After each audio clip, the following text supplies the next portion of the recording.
Would you give up roughly $2.5 million a year in today's money just to escape your marriage?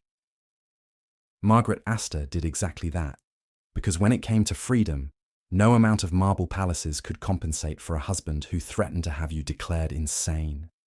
Picture Fifth Avenue in the 1880s. The Astor family literally owned Manhattan, controlled who mattered in American society, and could make problems disappear with a wave of their perfectly gloved. Margaret had everything money could buy: jewels, estates across Europe, an annual income that would make modern trust fund kids weep with envy. But she also had a husband who'd mastered the art of psychological warfare, a family who valued reputation over her safety, and the dawning realization that all the wealth in the world meant nothing if she couldn't control her own life. So she did something absolutely scandalous. She got divorced. In 1892, when divorce was social suicide, and what happened next would change everything. If you enjoy drifting into these stories of society, scandal, and the price of freedom, don't forget to subscribe, tap the like button, and tell me in the comments where you're listening from. I always love to know. Now, let's explore how one woman's refusal to stay quietly miserable became the foundation for one of the most spectacular transformations in Gilded Age history. The Astor family built their fortune by buying Manhattan real estate when it was still considered a risky investment in undeveloped swampland, which, if you think about it, is rather like today's tech billionaires buying cryptocurrency, except the Astor's investment actually had dirt you could stand on. Margaret Astor built her legacy by making an even riskier investment, betting her entire inheritance on the revolutionary idea that women deserved basic human dignity. Quite a gamble, considering the century. While her relatives counted their millions in marble palaces that required entire staffs just to dust properly, Margaret was busy discovering that aristocratic privilege stops exactly where inconvenient moral principles begin.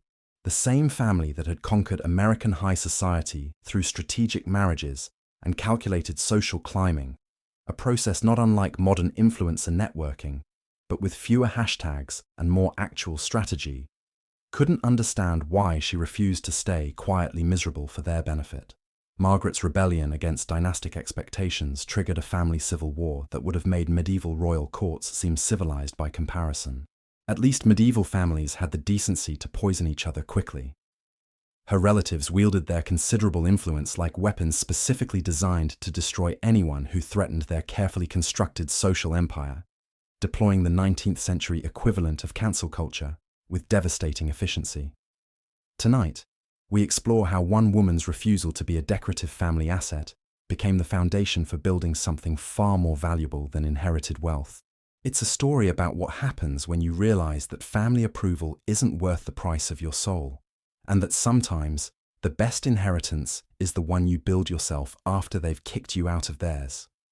In 1853, Margaret Laura Kearney was born into the kind of wealth that could literally buy Manhattan, and in many cases, already had.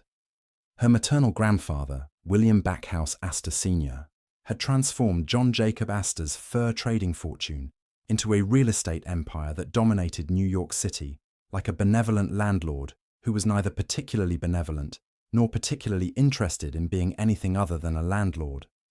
The Astors didn't just own property, they owned the very ground beneath the city's feet, collecting rents with the steady inevitability of gravity. It was the kind of wealth that made problems disappear, or at least that's what they believed. They would learn that some problems, like a determined niece with principles, proved remarkably resistant to being solved with money alone. By the time Margaret came of age, her aunt Caroline Schermerhorn Astor ruled the exclusive 400 with absolute authority. The name referred to the number of people who could fit into Caroline's ballroom, which she used as the metric for determining who actually mattered in American high society. If you couldn't fit in Caroline's ballroom, you simply didn't exist in any meaningful social sense. It was like having follower limits on a social media platform, except the algorithm was one imperious woman with impeccable taste and absolutely no sense of irony about the arbitrariness of it all. Caroline determined who mattered in American high society and who remained forever banished from its glittering circles with the casual cruelty of a Roman emperor deciding gladiatorial fates, except instead of thumbs up or down, it was invitations sent or withheld. Being excluded from Caroline's events didn't just mean missing a party, it meant social death, business opportunities evaporating, marriage prospects dimming, entire family lines consigned to permanent second-tier status. Margaret grew up watching this machinery of social power operate with clockwork precision. Every dinner party was a chess match, every introduction was calculated, every conversation was a potential trap. It was exhausting, really, all that performance. But it was also the only world she knew, at least initially. Her childhood unfolded in drawing rooms, where children were seen, and definitely not heard, where every gesture was monitored, every word weighed for its social implications. She learned to curtsy before she learned to read, mastered the art of polite conversation before she understood what she was actually saying. It was training, really. Training for a life as a decorative element in someone else's social architecture. Margaret's education consisted of everything a proper young lady of her station required. Enough French to sound cultured, enough music to entertain, enough needlework to appear industrious, enough art to seem refined. She learned watercolors, but not mathematics, poetry, but not philosophy, how to arrange flowers, but not how to arrange her own life. The curriculum was designed to produce ornamental wives for important men, not thinking women who might have inconvenient opinions. She was taught that a woman's greatest achievement was making an advantageous marriage, that her value lay in her ability to enhance her husband's social standing, that her purpose was to produce heirs and host dinners and never, ever cause scandal. These lessons were reinforced constantly, casually, through thousands of small interactions that made the social order seem not just normal, but natural, inevitable, the only possible way things could be. By the time she turned 20, Margaret had mastered all the required arts of being a proper Astor woman. She could navigate a formal dinner with 17 pieces of silverware, make small talk with ambassadors, dress appropriately for any occasion, and maintain perfect posture even in corsets that made breathing an optional activity. She could play Chopin adequately, sketch passably, and recite appropriate poetry on demand. What her expensive education hadn't prepared her for was what came next. Margaret's 1875 marriage to Baron Alphonse Lambert, Eugene Ritter de Stuers, seemed like a fairy tale worthy of the society pages that breathlessly covered every detail of Gilded Age elite romance. At 22, which was considered almost dangerously old for a first marriage in her circles, where women were expected to marry by 20, or risk being labelled difficult, she wed a Dutch diplomat 12 years her senior in a union that perfectly merged American wealth with European nobility. The wedding itself was everything such an occasion demanded. The ceremony took place in a church filled with enough flowers to stock a commercial nursery, attended by everyone who mattered, and quite a few who didn't but desperately wished they did. Margaret wore a dress that cost more than most people earned in a decade, walked down an aisle lined with society's most prominent families, and said her vows while the New York press recorded every detail for readers hungry for glimpses into how the other half lived. It was exactly the kind of international alliance that validated the Astor family's global ambitions, proof that American money could buy European titles, that the nouveau riche could transform themselves into genuine aristocracy through strategic matrimony. The Baron got access to an enormous fortune. The Astors got the sheen of old-world nobility. Margaret got a husband. Everyone agreed it was a splendid match. They had 4 children together, though one tragically died in childhood, a loss that Margaret carried with her always, a private grief hidden behind the public facade of a diplomatic wife and society hostess. The surviving children became part of the performance, trotted out at appropriate occasions, dressed in miniature versions of adult finery, trained in the same elaborate social rituals their mother had mastered. The family lived in magnificent style across Europe's most prestigious diplomatic capitals, London, Paris, Madrid. Their residences in each city were properly grand, staffed by servants who knew their places, filled with art and furniture that announced wealth without being vulgar about it. Margaret presided over dinners where cabinet ministers discussed policy, balls where titles and money mingled with carefully orchestrated casualness, garden parties where alliances were formed over cucumber sandwiches and champagne. Her annual income of $80,000 from the Astor family fortune meant she wanted for absolutely nothing material that money could provide. Her jewelry boxes held pieces that belonged in museums. Her wardrobes contained gowns from Paris's finest dressmakers, each one a small masterpiece of fabric and craftsmanship. She had homes, servants, carriages, everything that proclaimed success in the language her world understood. She had everything except happiness. But behind the embassy parties and continental sophistication and diplomatic glamour, Margaret's marriage was deteriorating into something far more sinister than mere aristocratic incompatibility. The fairy tale had been precisely that, a story for public consumption, a fiction maintained through elaborate performance. The reality happening behind closed doors was something else entirely. The Baron had mastered the art of public charm, while subjecting his wife to what court records would later describe with chilling precision as everyday cruelty. It's worth pausing on that phrase, everyday cruelty. Not dramatic violence, not the kind of abuse that left visible marks, but the slow, systematic destruction of a person through constant psychological warfare.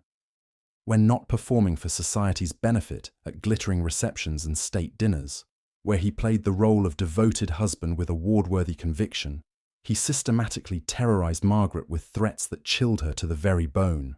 His most devastating weapon was his repeated promise to have her committed to Paris's notorious Hospice de la Salpêtrière, an institution infamous throughout Europe for its brutal treatment of women deemed hysterical by their husbands or families.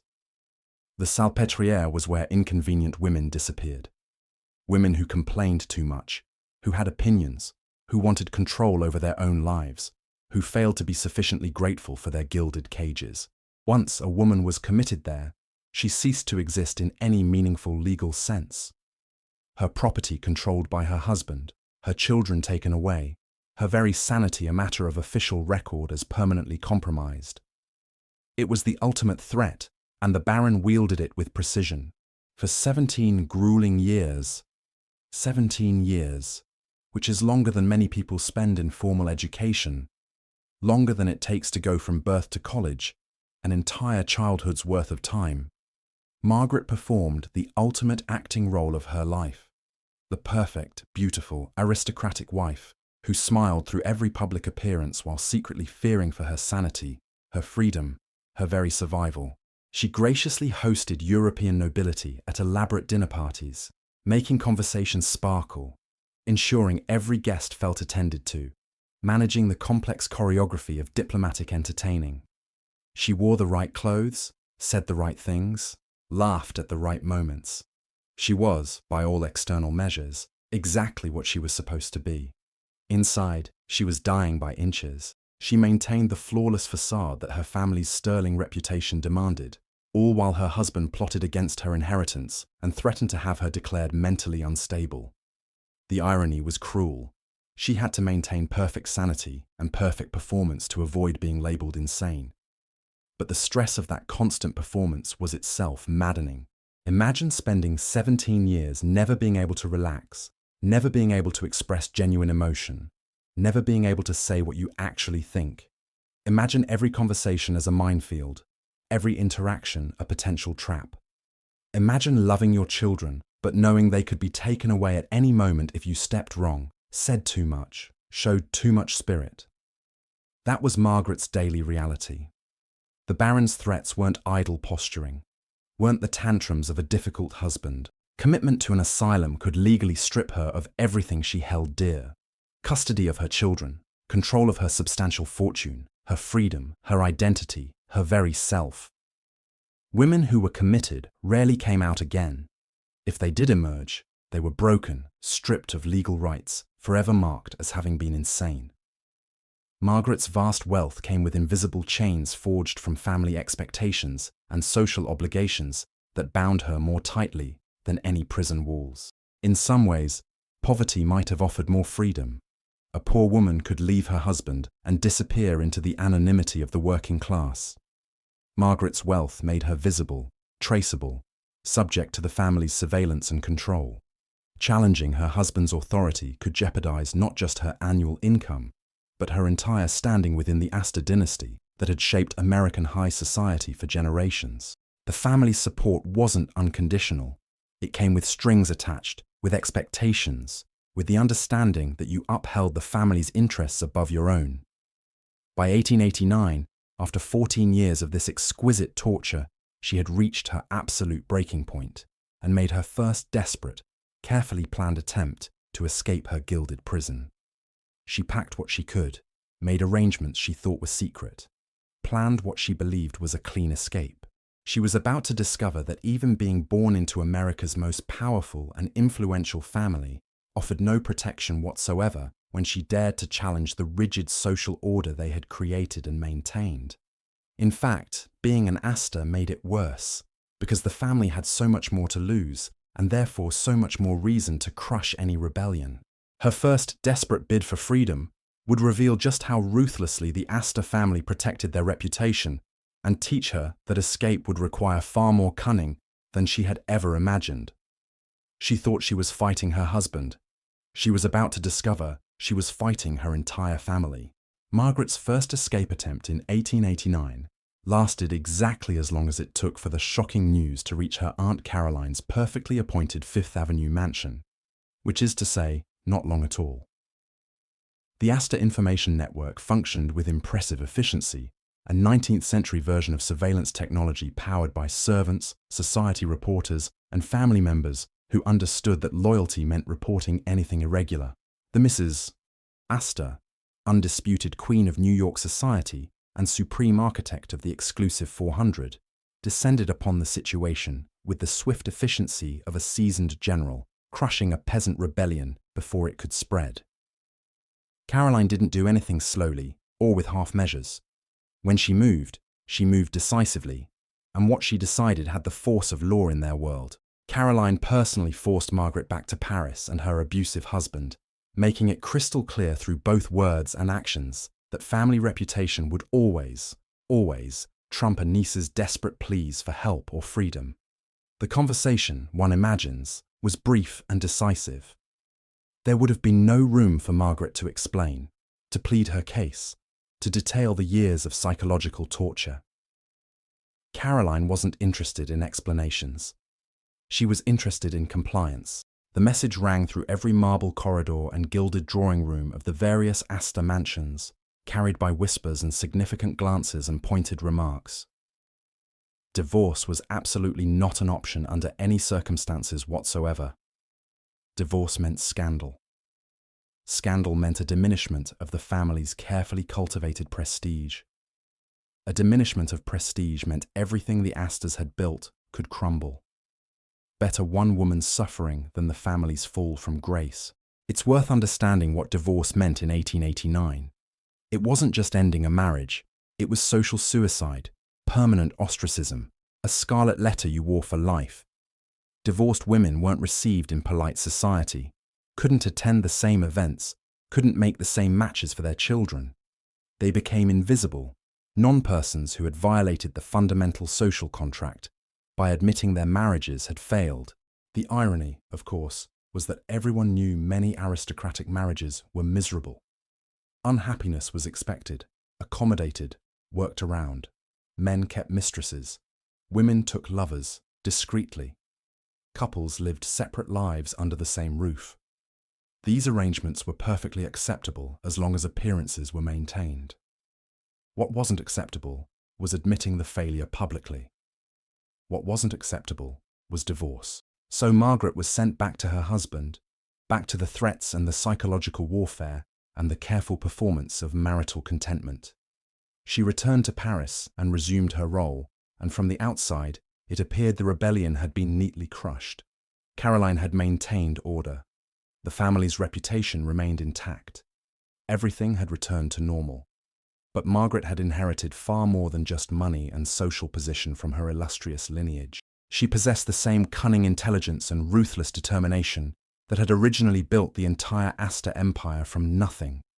Her great-grandfather hadn't built a fortune by accepting defeat graciously. He'd built it by being smarter, more determined, and more willing to take risks than his competitors.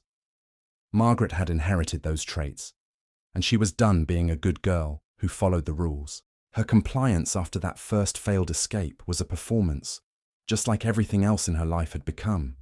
She smiled, she hosted dinners, she played her role. But behind the facade, she was planning, learning from her mistakes, realizing that escape would require not just courage but strategy.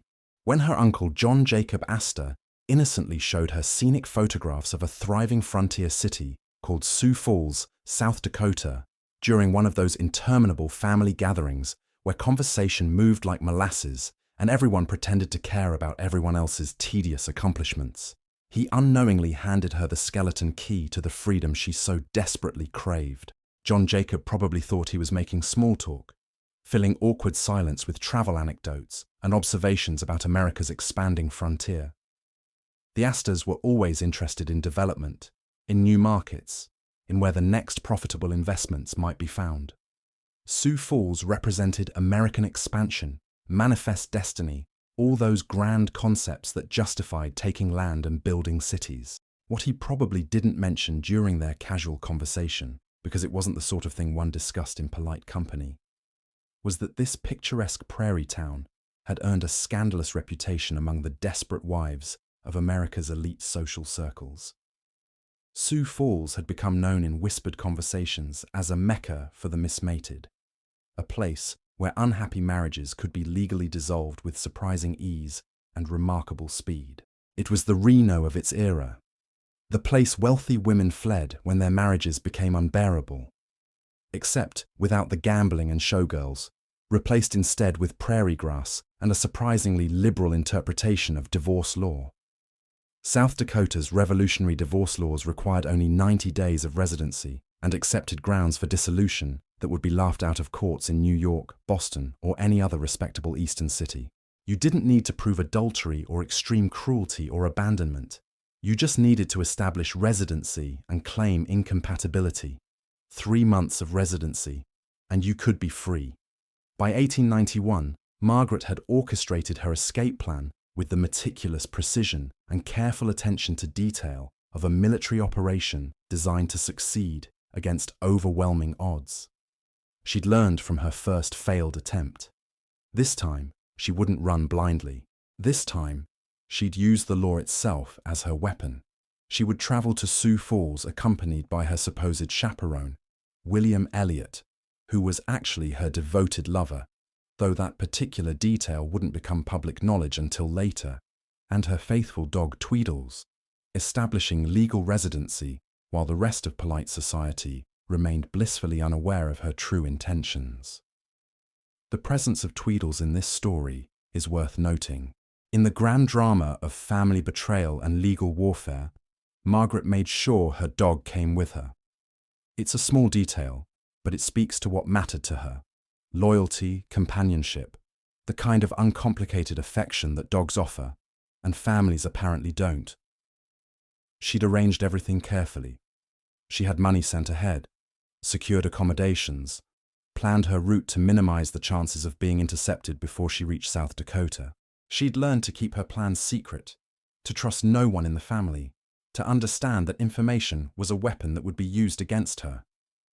The moment Margaret stepped off the dusty train at the Sioux Falls depot on that autumn day in 1891, wearing traveling clothes that probably cost more than the depot itself, she detonated a social bomb that exploded across America's newspaper front pages from coast to coast. The scandal was immediate, enormous, delicious to readers who loved watching the mighty fall. The Philadelphia Record breathlessly reported with obvious excitement, "Now that a niece of William Astor has joined the divorce colony in Sioux Falls, the South Dakota style of severing matrimonial bonds may become more popular than heretofore." The subtext was clear. If an Astor could get divorced in Sioux Falls, anyone could. The floodgates might open.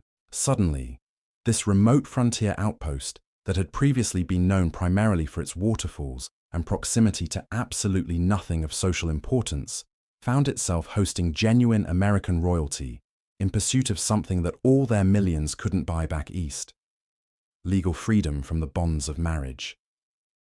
The irony wasn't lost on observers. Here was a woman who could buy anything she wanted, who had access to unlimited resources, who lived in palaces and wore jewels worth fortunes.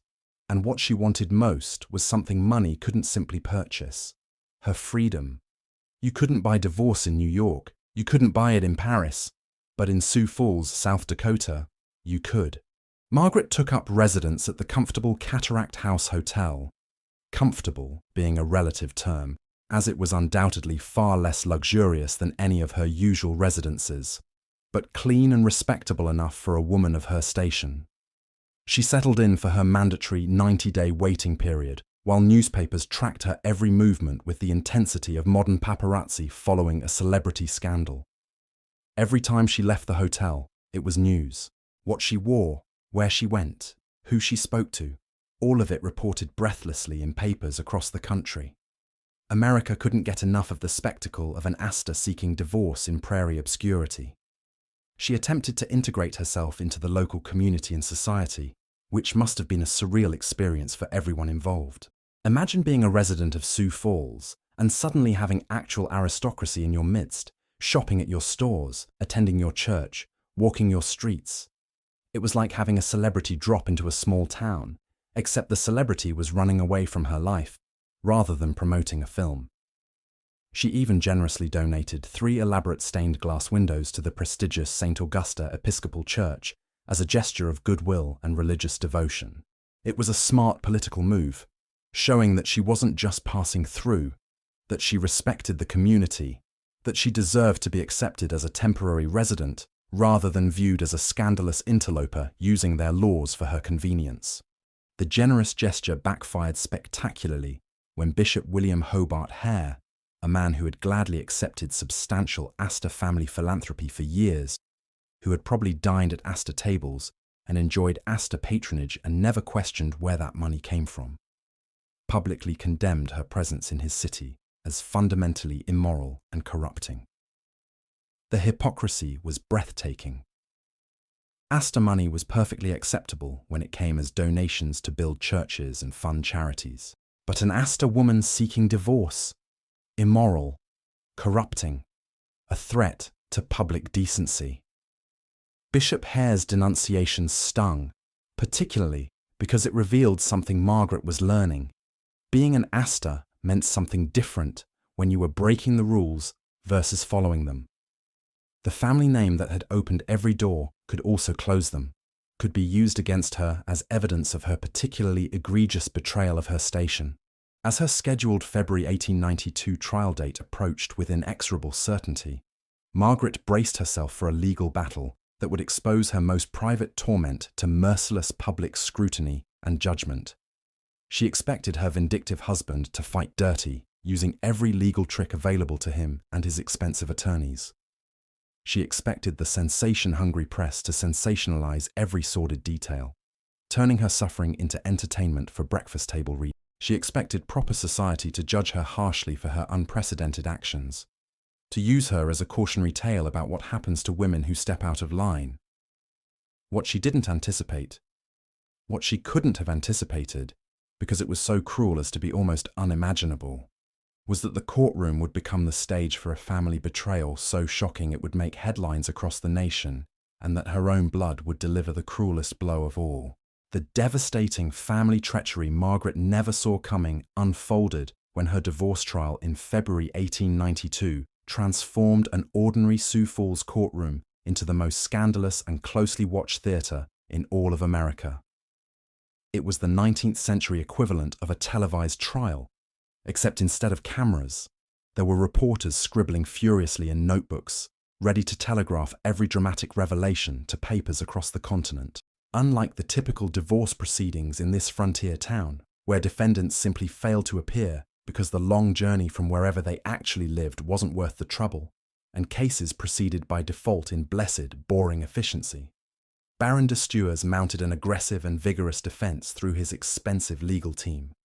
He'd assembled lawyers who specialized in exactly this kind of high-profile litigation, men who knew how to use procedure and publicity as weapons. This strategic decision ensured that Margaret would be forced to publicly relive and recount every humiliating detail of her 17-year ordeal for a courtroom packed with sensation-seeking spectators who had traveled considerable distances for the show, and eager newspaper reporters from across the nation who knew this story would sell papers like nothing else. The trial opened on a cold February morning, the kind of prairie cold that makes your breath visible and your bones ache.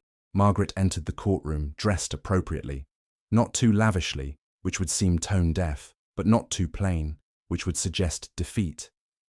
She'd learned to use clothing as communication, and she needed to appear simultaneously respectable, wronged, and dignified.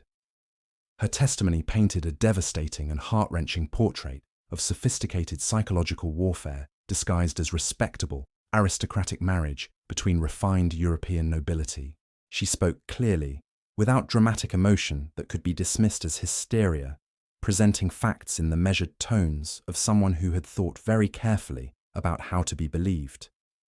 Margaret provided shocking details of her husband's systematic cruelty, not the sort of violence that left bruises, but the kind that left scars no one could see. His repeated threats to have her declared legally insane and committed to a notorious asylum. His elaborate schemes to steal her substantial inheritance through legal manipulation. The constant surveillance. The isolation from friends. The way he used their children as leverage to ensure her compliance. The packed courtroom heard testimony about how the Baron had plotted to strip her of her beloved children, her hard-won freedom, and her family fortune through false claims of mental instability that would render her legally powerless. The strategy had been simple and devastating. If she complained about his treatment, he'd use her complaints as evidence that she was hysterical, irrational, mentally unstable. It was a perfect trap. Compliance meant suffering continued indefinitely. Resistance meant commitment to an asylum.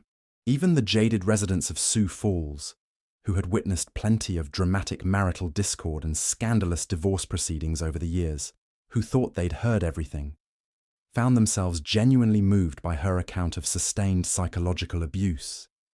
The courtroom was silent, except for her voice, reporters' pens scratching across paper, the occasional shuffle of feet or clearing of throat. The testimony revealed a pattern of torment that included threats of commitment to Paris's infamous Hospice de la Salpêtrière, attempts to control her correspondence and social connections, and constant intimidation designed to break her spirit completely.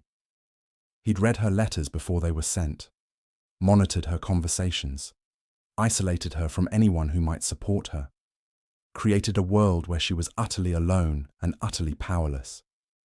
It was methodical. It was calculated. It was, as the court records would note, everyday cruelty, the kind that happens behind closed doors, that leaves no evidence except in the victim's memories and gradual psychological deterioration. Then came the moment that would haunt Margaret for the rest of her natural life and forever change her relationship with her own family.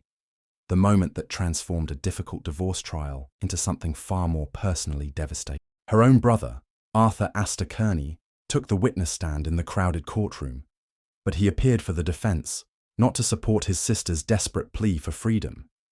He walked to the stand past Margaret without meeting her eyes, was sworn in, and prepared to testify against his own flesh and blood. In a betrayal that would have impressed Judas Iscariot himself with its calculated cruelty, Arthur testified against his own sister, supporting the Baron's self-serving claims that he had treated Margaret with consistent kindness and proper consideration throughout their marriage. He stated under oath that Margaret had always seemed perfectly content, that he'd witnessed nothing amiss in their marriage, that her current complaints struck him as exaggerated or perhaps the result of female emotional instability. This wasn't merely sibling rivalry or a family disagreement that had gotten out of hand. This was a cold, calculated family decision to sacrifice Margaret's well-being, rather than allow her unprecedented actions to tarnish the precious Astor name through the scandal of divorce. Arthur's testimony represented the family's official position, delivered with the weight of the Astor name behind it.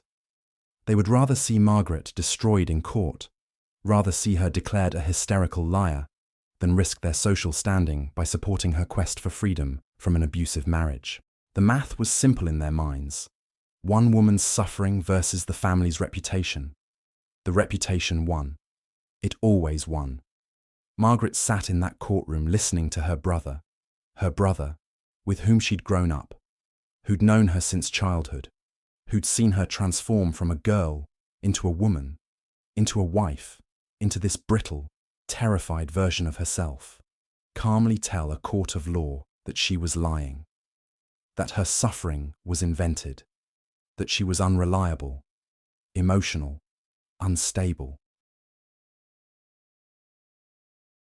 Despite this devastating and utterly unexpected familial sabotage from her own brother, Margaret's compelling and detailed testimony proved powerful enough that the court granted her divorce decree on March 5, 1892.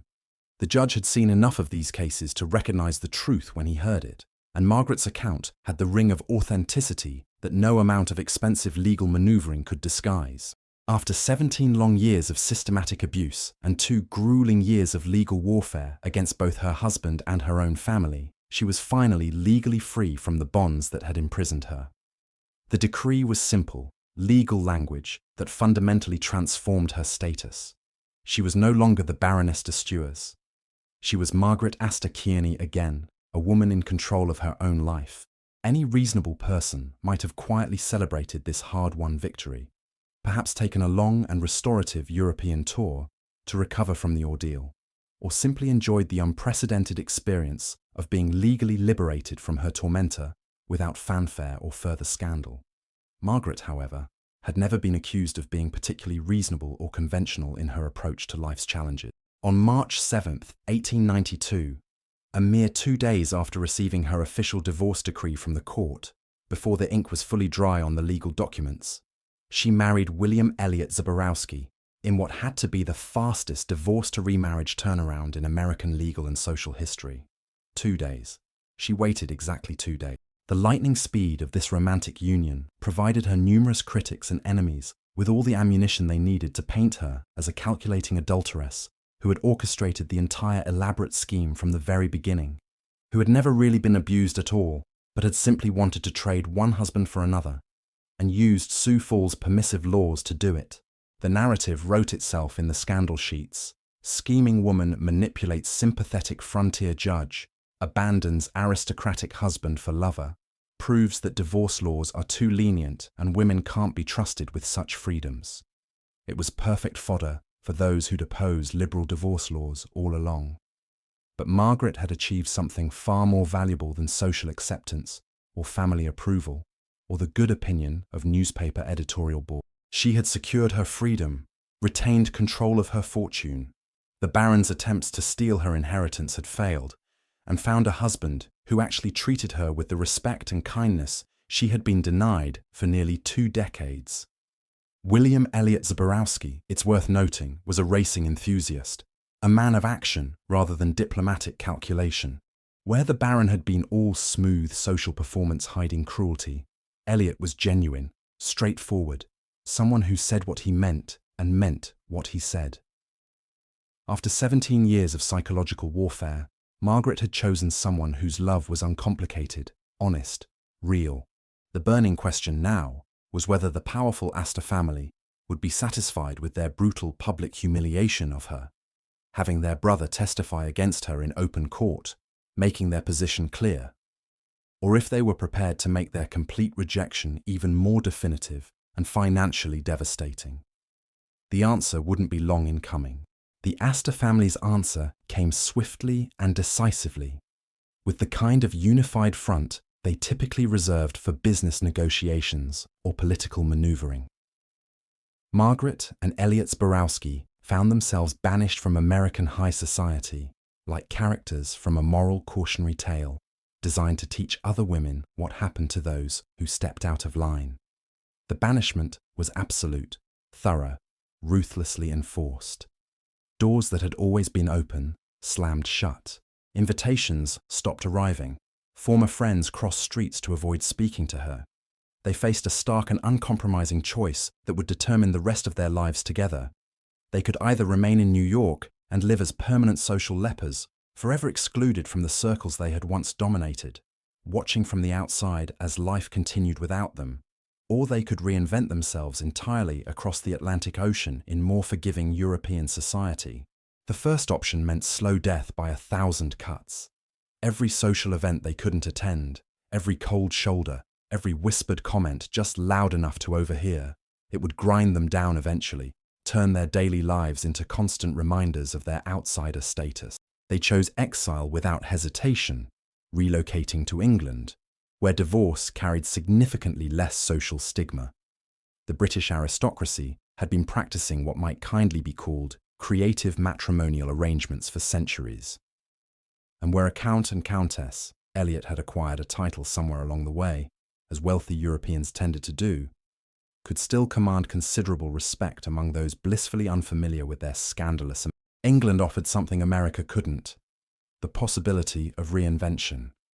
In London, they weren't the woman who'd scandalized New York and the man she'd married indecently quickly. They were simply Count and Countess Zborowski, wealthy, well-connected, welcome in society. Margaret's business acumen and financial intelligence proved every bit as sharp and sophisticated as her legendary survival instincts had been throughout her ordeal. While her family back in America probably assumed she'd live quietly on whatever wealth she'd managed to retain, perhaps fading into genteel obscurity, Margaret had other plans. In 1910, she made a bold power move that demonstrated her remarkable independence by purchasing the magnificent Higham Park estate at Bridge, near Canterbury in Kent, for 17,500 tallons. Higham Park wasn't just a house, it was a statement property, a magnificent estate with grounds and history, and the kind of presence that announced wealth and permanence. She then immediately commissioned the prestigious architect, Joseph Sawyer, to execute an extensive $50,000 renovation of the property, an amount that represented 3 times the estate's original purchase price. This wasn't simple refurbishment or update.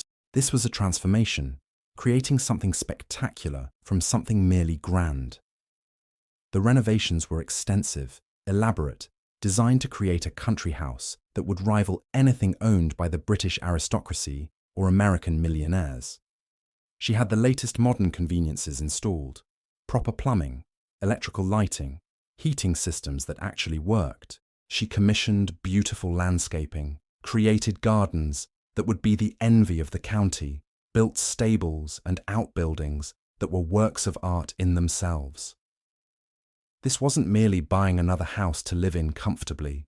This was deliberately building a palace that would announce her complete financial independence, despite her family's brutal rejection and social ostracism. Every beautiful room, every carefully chosen detail was a message. I don't need you. I never did.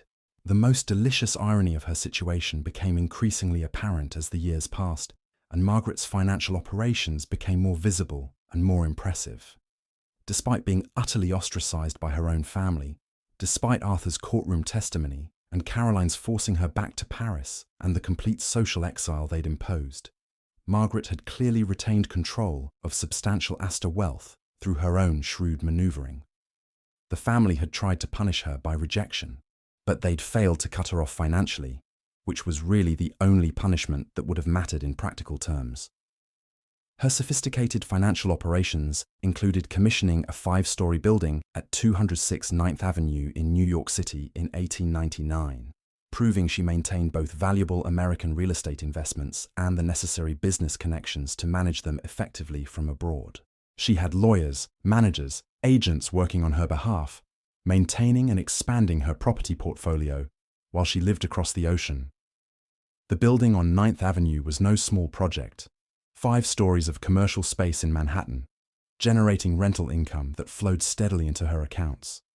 She'd commissioned it, meaning she'd hired architects, secured permits, managed construction, all from England. It required sophistication, business acumen, the kind of skills that people assumed women didn't possess.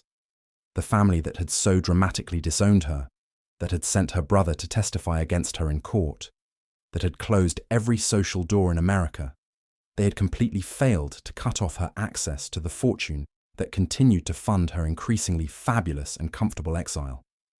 It must have been galling for them, if they thought about it, They'd exiled her socially, but not financially. She was living magnificently in England, building estates, investing in New York real estate, generally thriving, while they'd achieved nothing except making themselves look cruel and her look sympathetic. The years passed in a rhythm of English country life that must have been remarkably peaceful after decades of diplomatic performance and social warfare. Margaret settled into Hyam Park like someone finally exhaling after holding their breath for years. She had gardens to tend, estates to manage, the kind of quiet domestic life that she'd never been permitted as a diplomatic wife. She became part of the local community in Kent, attending church services, patronizing local businesses, involving herself in charitable works, the kind of genuine charitable involvement she'd chosen, rather than the performative society charity she'd been expected to do as an Astor. She could be herself, finally, without constant surveillance or judgment. Personal tragedy struck unexpectedly in 1903, when Elliot died in a racing accident at the dangerous Laurelay Hill climb in France, leaving Margaret a widow at the age of 50. The loss was devastating, not just because she'd lost her husband, but because she'd lost the one person who'd loved her without conditions, without expectations, without caring about her family name or her fortune. Elliot had loved her for herself. In a life filled with people who'd valued her for what she represented or what she could provide, that had been extraordinary. But she had experienced genuine love, partnership, and mutual respect in her second marriage, something that had been entirely absent from her first union with the abusive Baron. She'd known what it felt like to be treated as an equal, to have a husband who supported her choices, who believed in her capabilities, who never once threatened her or tried to control her through fear. That was worth something. That was worth everything, really. She continued maintaining Hyam Park as a magnificent showcase estate, demonstrating remarkable resilience and determination, while her former family members back in America, if they thought of her at all, likely assumed she was suffering in poverty and well-deserved disgrace somewhere in provincial England. The assumption would have been natural from their perspective. They'd rejected her. They'd made her a social pariah. Surely that meant she'd been punished, diminished, brought low by her choices. They couldn't have been more wrong. Margaret spent her later years as a wealthy widow managing her estates, overseeing her investments, traveling when she wished, living exactly as she pleased without anyone's permission or approval. She'd built a life that was entirely her own. Not her family's vision for her, not society's expectations, but genuinely hers. She had friends who valued her for who she was rather than her family connections. She had homes she'd chosen and created. She had the freedom to make decisions without consulting anyone, without fear of consequences, without performing for an audience. It was, in its quiet way, a revolutionary achievement. When Margaret finally died peacefully at Hyam Park on July 9th, 1911, in her own bed, in her own home, surrounded by beauty she'd created, she left behind the ultimate proof of her complete triumph over her family's cruel rejection. The death itself was unremarkable in the best possible way. No drama, no scandal, just the natural end of a life well lived. She was 58 years old, which wasn't particularly young but wasn't tragically premature either. She'd had time to build her legacy, to see her children grown, to know that she'd won. Her son, Louis Borowski, inherited a truly staggering fortune that made him the fourth richest under-21-year-old in the world, with cash of $11 million and real estate in the United States, including 7 acres of Manhattan and several blocks on Fifth Avenue, New York. Let's pause on those numbers for a moment. $11 million in 1911 would be equivalent to hundreds of millions. 7 acres of Manhattan. 7 acres, plus several blocks on Fifth Avenue, the most prestigious address in America. This wasn't just wealth. This was empire-level wealth. Margaret had not only retained her Astor inheritance despite the family's attempts to punish her, but she'd grown it. Through careful management, shrewd investment, and the kind of business acumen that people assumed women didn't possess, she'd taken what she'd started with and multiplied it into a fortune that rivaled the main Astor holdings. Lewis would go on to achieve considerable fame in his own right by creating the legendary Chitty Bang Bang racing cars that would later inspire Ian Fleming's beloved children's story and movie. The cars were marvels of engineering, beautiful and fast and innovative, a fitting tribute to his father's love of racing and his mother's determination to build something extraordinary from whatever materials life provided. His remarkable success proved definitively that talent, innovation, and achievement could flourish magnificently despite scandalous family origins and social ostracism. Lewis had been raised by a divorced mother, had watched his stepfather die in a racing accident, had grown up knowing his maternal family had rejected him and his mother entirely, and none of it had stopped him from becoming someone remarkable. The Astor family had assumed that cutting Margaret off socially would doom her children to obscurity and failure. Instead, Louis became famous, successful, innovative, creative, everything they valued, but achieved through his own merit rather than inherited position. Louis's massive inheritance represented Margaret's absolutely perfect revenge against the family that had so cruelly expelled her to protect their precious reputation. She had not only survived their brutal rejection and systematic attempts to destroy her, but had actually accumulated personal wealth that completely dwarfed what they had tried so desperately to deny her. The numbers told the story. While her relatives managed their inherited portions of the Astor fortune, maintaining what they'd been given, Margaret had built something new. While they lived constrained by social expectations and family obligations, she'd lived free and prospered because of that freedom. The final tally of her extraordinary life was nothing short of exquisite, the kind of poetic justice that makes you believe in karma. The mighty Astor family had sacrificed Margaret to protect their carefully cultivated social reputation, had sent her brother to testify against her, had exiled her from American society, and had done everything in their considerable power to punish her for daring to choose her own happiness over their approval. But her story became infinitely more compelling and inspiring than their stuffy conventional social conformity ever could be. Who remembers the Astor family members who stayed in line, who followed the rules, who lived exactly as expected? They blend together into a mass of respectability, indistinguishable from each other. Margaret stands out. Margaret is memorable. Margaret's story gets retold because it means something beyond social climbing and wealth accumulation. She had successfully transformed herself from a beautiful society ornament, decorative, valuable only for display, into a pioneering woman who chose authentic love over hollow prestige, personal freedom over family approval, and hard-won financial independence over inherited dependency. Think about what she'd done. She'd escaped an abusive marriage despite every obstacle her family could place in her path. She'd used the law creatively to obtain a divorce when divorce was essentially impossible for women of her class. She'd remarried for love rather than social advancement. She'd built wealth independently through business acumen rather than simply managing what she'd inherited. She'd raised successful children despite social exile. She'd created a beautiful life entirely on her own terms. Each of those achievements alone would have been remarkable for a woman of her. Together, they represented a kind of comprehensive rebellion against everything she'd been taught to accept. Most satisfying of all, she had proven beyond any doubt that being kicked out of your inheritance could actually lead to building an even greater fortune, one earned through courage, intelligence, and determination, rather than mere accident of birth. The Astors prided themselves on their wealth, but what had they actually done to earn it beyond being born into the right family? They'd managed not to squander what John Jacob Astor had built. That was their great achievement, not losing what they'd inherited.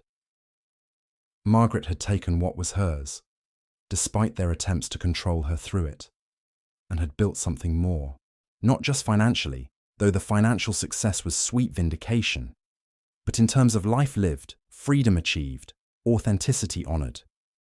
So as you settle in to sleep tonight, remember, sometimes the most revolutionary act isn't leading an army or giving a speech.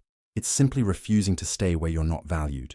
And the next time someone tells you that family approval is everything, remember Margaret Astor and how much she gained by walking away from those who would have destroyed her to protect their reputation. She proved that you can lose everything society says matters: the right family connections, social standing, acceptance in all the best circles, and still build something magnificent. Sleep well, knowing that the most valuable inheritance isn't money or status. It's the courage to choose your own path, even when everyone else thinks you're making a terrible mistake. Good night.